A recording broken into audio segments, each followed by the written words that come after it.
What is up, everybody? Welcome back to another episode of Block Bricks. I am Ed the Block, and today I'm finally going to do a review on this beautiful Mos Eisley Cantina Lego set number 75290. Comes to 3,187 pieces. It is an absolutely beautiful set. Hopefully I can give you guys some information on whether or not you guys can go and pick up the set, because it is still available at lego.com. So stick around, guys. Let's get straight to it.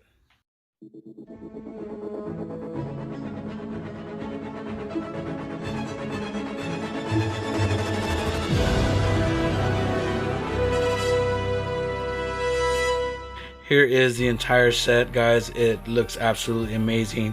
I am super excited to get to it and dive into it and see what kind of features it has. Let's start off with examining these minifigures really quick. So I know we covered this book already in the unboxing, but I want to show you something really quick. There's something I didn't show you. I mean, I showed you the front. It has a bunch of details about the movie and the build, a lot of great shots from the movie. But what I didn't show you guys, I didn't know until I got to the build.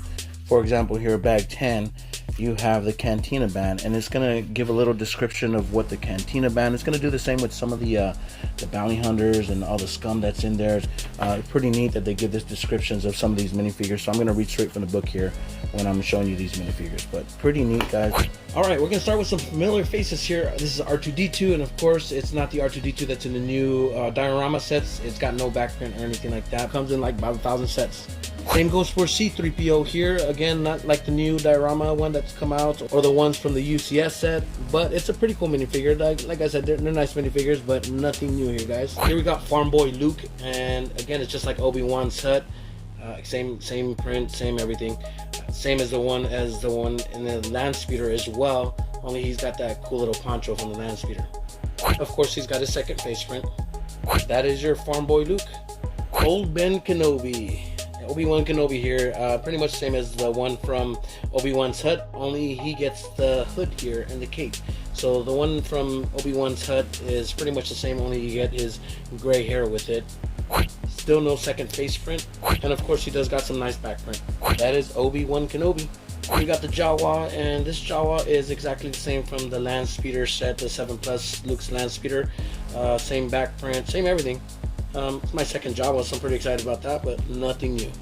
Of course, no set is complete without Chewbacca, but this is the same Chewbacca and pretty much all the other recent sets that we've seen him in, except for the one with the AT-ST, I think, or something like that, the snow-covered Chewbacca. That is a new one, but this one is the typical Chewbacca. It's got his crossbow stud shooter. Pretty cool. This is a new Han Solo for me because it comes with different torso print and different colored pants. So yeah, if you look at the Slave 1 Han Solo, he has, I believe, brown and blue top, brown pants, blue top, but this one is pretty cool. I love that it's a black top. You could see the pockets and the print on the torso just a little bit better. And of course, he's got that second face print as well. Pretty cool Han Solo here. Here is Her Chick How Fast. Pretty cool minifigure. I love the new, I don't know if it's new or exclusive, but that head molding is pretty cool. Not much print in the leg, just in the torso. Looks really good, pretty detailed. But he's got a nice back print, pretty decent back print here. But pretty much it. Pretty decent minifigure. I love that head molding there. War is a bartender here at the Chalmers Cantina, also known as the Mos Eisley Cantina. He got a nice little pistol, I guess, to protect his cantina there. But he's the one that famously told Luke Skywalker that he doesn't want those droids in the cantina there and kicked them out. Hey, we don't serve their kind here. What? Your droids, they'll have to wait outside. We don't want them here. Very much way out by the speeder. We don't want any trouble. I heartily agree with you, sir. I got a decent back print. Not much else to printing in the arms or anything like that, but really cool minifig. Nice detail in the chest here. It is a little off colored from the head, so pretty cool nonetheless. And he does come with a second face print. But that is a bartender War. Here is Cabe, and according to the book, Cabe is a member of the Chadrafan species, a bat-like sentience with big ears and dark eyes. They communicate through high-pitched squeaks, which is also an effective way for Cabe to get the attention of War, the cantina's bartender. Stands 3.2 feet inches, 1 meter tall. So this is a really cool minifigure. Got some decent print, a little bit of back print there, but of course it's that new head molding that is pretty cool with the big ears, the bat-like features. Unfortunately, no second face print. This is Cabe and a really cool minifigure here. Here we got the Sand Troopers, and the book says it is a nickname for stormtroopers operating in Desert World. Their armor looks like stormtrooper outfits at first glance, but is augmented with cooling units a helmet sand filter, and survival backpacks with extra rations and water. In Star Wars A New Hope, they ride the native Tatooine dewbacks to the desert in their search for the lost Death Star plans. So pretty neat because they come with the sand-colored print on their, pretty much on their helmet, torso, and leg print. No side print, unfortunately. They both got those cool blasters. They both got those two little backpacks, look like jugs of water right there. And they both have a cape, but one has a black and the other one has an orange. So that's how you can identify the difference between the two. This one is the squad leader, the Sand Trooper squad leader, and the regular Sand Trooper here. When you take the helmets off, you can see that the actual squad leader has some more scarring and some more aging in his face compared to his younger counterpart over here. I guess they could identify them like that. You know, kind of looks a little more war-torn and everything. So yeah, pretty cool that Lego does that. Here you got your Sand Troopers, ladies and gentlemen. Really cool minifigures. Dr. Evazan here is another great minifigure. According to the book, it says, believe it or not, Dr. Cornelius Evazan is in fact a doctor. He was once a promising surgeon, but eventually became notorious for conducting twisted medical experiments on his patients. He has a death sentence in 12 systems. So it's a really cool minifigure. Got some nice torso printing. Again, they got the chest hair there a little off again, just like the last minifig with the bartender from the, the tone of his face, but nonetheless it looks really cool, detailed. No side print or arm print. Got a nice little hair piece. He does have back printing there as well, and he also got himself a second face print there. So it looks really cool, guys. I love this minifigure. And this would be his associate, Ponda Baba, and according to the book, he's an associate and friend to Dr. Evazan. He is an Aqualish thug who once smuggled spices for Jabba the Hutt. Bored and looking for excitement, Ponda picked a fight with the wrong boy and ended up minus one arm. So I'm assuming they're talking about the scene where he picks a fight with Luke and ends up losing his arm by Obi-Wan Kenobi. But guys, this is a really great minifigure. He's got a little back printing there. Obviously, the best part about him is that head molding. Looks like he got a butt on his chin. It looks really good. It's one of my favorite minifigures of the set. Some more great minifigures here, guys. This is the Cantina Band. And according to the book, the official name of the Al-Bith Cantina Band is Figurin Dian and the Modal Nodes. You gotta love those head molding, guys. It's a really cool trio right here. Really, you can't tell the difference from any of them because they all share the exact same print. Sorry about that. I think the only way to identify them is possibly with their instruments. They all got a different instrument, and since this one over here is holding the gold piece there, I'm assuming he's the leader. But some really great minifigure here. Moma Nadan is also an amazing minifigure here. It's got some great torso print and leg print all the way down to the toes, actually. No side or arm print or anything like that, but look at that headpiece. In the book it says Moma Nadan, also known as Hammerhead, is an Ithorian and a rebel sympathizer. He was exiled from his home planet of Ithor after he was forced to reveal his spices agricultural secrets to the Empire. He maintains a secret garden in the mountains south of Mos Eisley Spaceport, so still probably supporting the rebels. Got some pretty decent backprint there. And the minifigure altogether, guys, it's pretty cool. I mean, you can't get a headpiece like that anywhere else. It's pretty nice. All right, here we got Greedo, guys, and doesn't say anything in the book about him, but everyone knows Greedo. He was the bounty hunter that was about to capture Han Solo and turn him in, and he ultimately paid the price with his life after, Han Solo ousted him. But some nice back printing there, and of course, this is just that head molding right there. It's really cool. I'm pretty sure he's been out in sets prior to before, but this is my first Greedo, so I'm pretty excited about him. Nice minifigure here. Labria here is a pretty wicked minifigure. In the book it says Kardu Sai Malak is a Devaronian with a high bounty on his head. He was a cruel army captain on his homeworld of Devaron and committed deadly crimes. Now he is trying to escape his past by hiding on Tatooine and going by the alias Labria. But yeah, guys, that head piece right there, pretty wicked. If you lift up the cape, he does have some back printing here, and he does have a second face print here, which is pretty cool and nice little grin there. Unfortunately, you could see that on the back of the head. I'm gonna show you right now. So I turned it back around so you could see the first face print, and if you turn it all the way around to see the back of his head, you could see that, yeah, his grin is visible from the back of his neck there. No biggie. That is Labria, or Labria, however you want to say it here. And last but not least, we have Gorindin. And Gorindin, according to the book, is a member of the long-snouted Kubaz species from the planet Kubindi. He made a living as an Imperial informant during the Galactic Civil War. In Star Wars A New Hope, he tracks R2-D2 and C-3PO to Docking Bay 94, where they made their narrow escape on the Millennium Falcon. So guys, this is a pretty cool minifigure. I mean, it doesn't got much printing, got a pretty detailed torso print, but not much to it. The big part is that little snout piece right there. It comes with that cape and that hood. The back of it also has a little bit of torso print, but just a really cool minifigure. This is what it looks like without the hood, so it's pretty much just a minifig head in like a silver gray, dark gray piece right there. That is Gorindin, guys. Pretty cool minifigure. And of course, we can't leave here without looking at this Tatooine dewback. It is absolutely amazing, guys. It's a pretty significant big, I guess you want to call it, but it's pretty neat. Of course, he also comes with these pieces here that you can interchange. I'll show you what it looks like without the saddle here. So we just pop the saddle off here, grab the other little tiny build that they gave you here, and just slap it right on top. So that's what he looks like without his saddle. So just a dewback in the wild. And of course, you can take these off as well if you really want him to be a dewback in the wild. His jaw does open up here, so you can have the dewback with an open mouth here. It does come off completely, so it's kind of a two-piece. Yeah, it's pretty cool. You can close that back up here. Of course, I'm going to keep the dewback here with its little saddle. It's pretty cool because you got some clips here that you can hold on to the Stormtrooper's weapons or the binoculars, as you see right there. So I get my little Stormtrooper and set him right on top here. And there you have it. The Stormtrooper with the dewback looks really cool, just like that, guys. Alright guys, so before we get to the cantina, I want to show you these two transport vehicles, starting off with this little, it's like a space pod of some sort. It does have the most stickers out of all the builds. It's got, you know, stickers on these tile pieces, and then going all the way around on these curved tile pieces as well. But it's a pretty cool build. It's a nice little transport pod. You can open it up right here and pretty much set your minifigure in there. It's got a little control panel in there, the room for a minifigure, and it closes up nicely with it. But yeah, it's a pretty nice little transport pod there. Here you got the V-35 Landspeeder, and according to the book, man, this V-35 Landspeeder has never been created as an official LEGO Star Wars model before.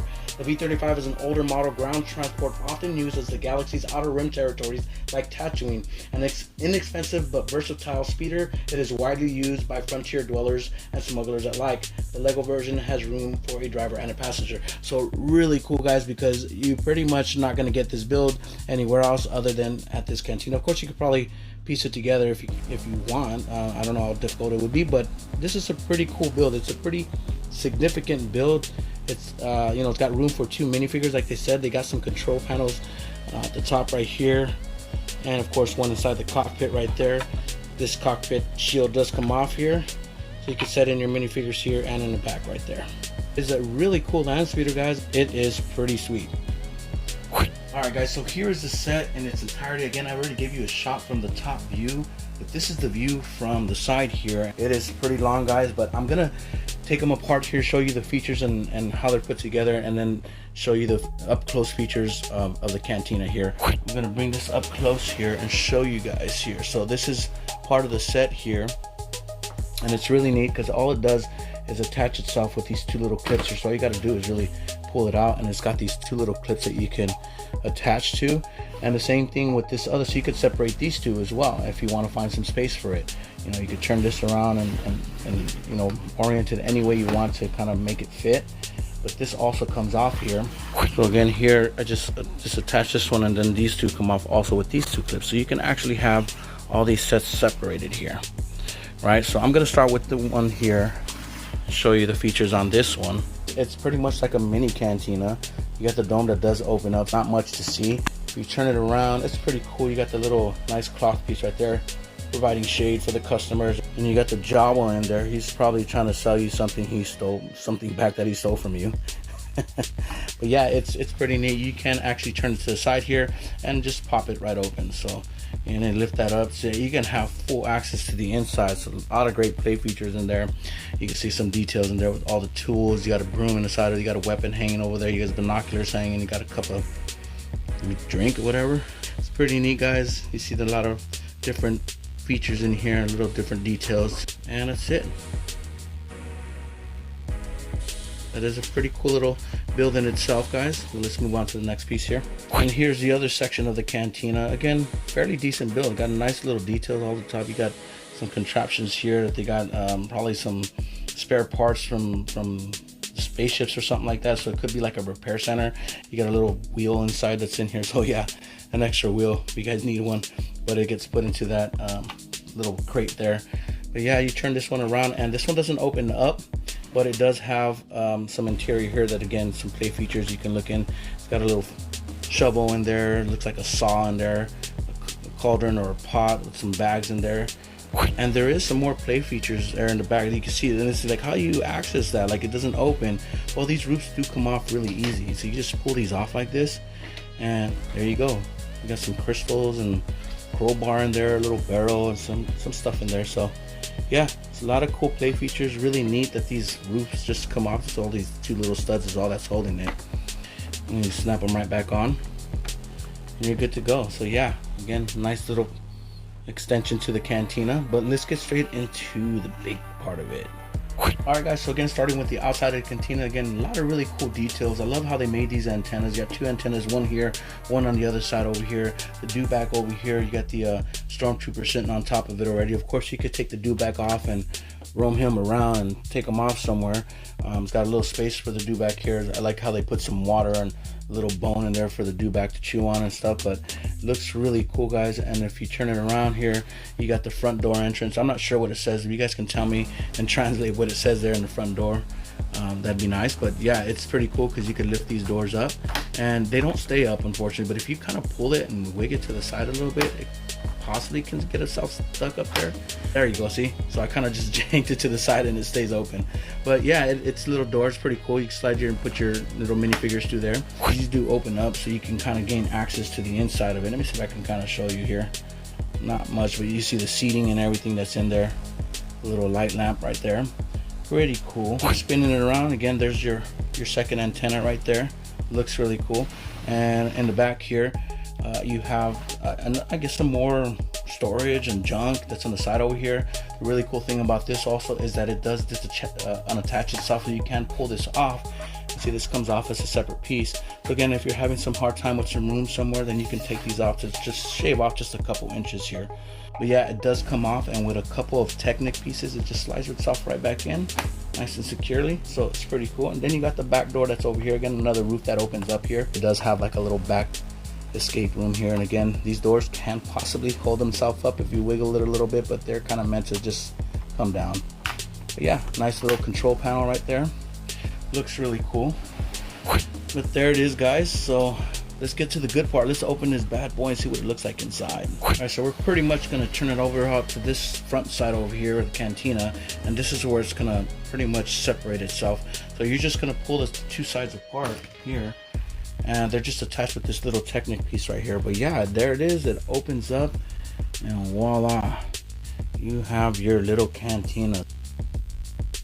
I already got the bartender whir there and the cantina band sitting in the playing in the back right there. But yeah, you could pretty much come and start adding all your characters as you see fit. But there you go. I mean, you can pretty much recreate the whole scene like this. You could pretty much put the minifigures anywhere you like in the whole scene, but just for practical purposes here, I'm just going to set them all on studs here. We just got so many great details here. Let me see if I can cover as many as I can here.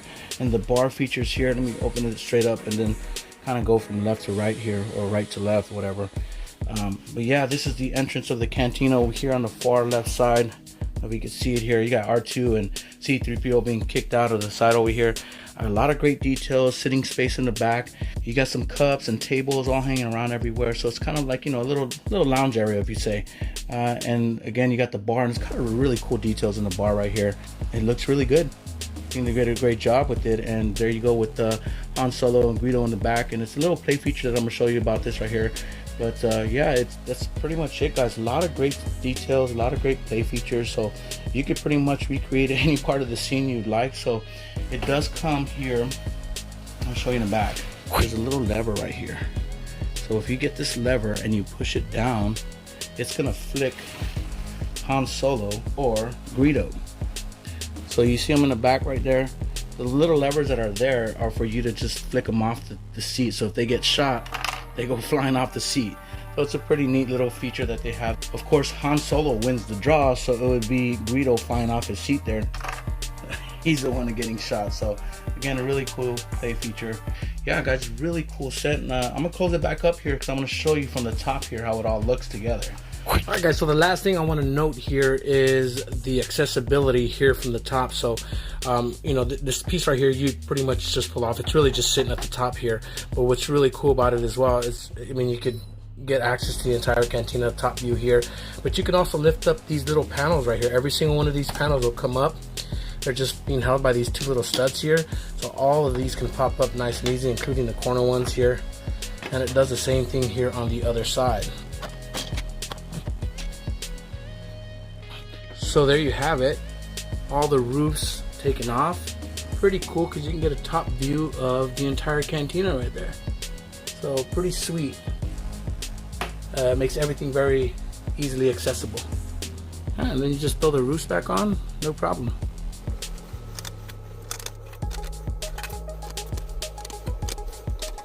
Nice and easy. So pretty cool feature. Well, there's the last look at it, guys. The Mos Eisley Cantina in all its glory. Beautiful. Mos Eisley Cantina and all its spare parts. Quite a few there. I hope you guys enjoyed it. So that was my review of the Mos Eisley Cantina, guys. It's an absolutely beautiful set. I'm super excited.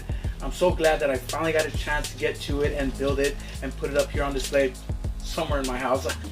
But guys, if you guys like what you saw, I appreciate you guys smashing that like button, or give me a thumbs down if you didn't like the video. But nonetheless, I appreciate you guys. Don't forget to subscribe either, because we are inching our way to that 500 subscriber giveaway. I'm still giving away the Tatooine Homestead and the Batmobile here. So both these sets I'm getting ready to give away for the 500 subscriber giveaway, plus $40 at lego.com for you guys. That's $100 in Lego for you guys. So don't forget to subscribe, guys. Tell your friends and your family. That way you guys get a chance out there to pick up some Legos for free. But I appreciate you guys so much. I love you guys. May the force be with you, and I'll see you guys later.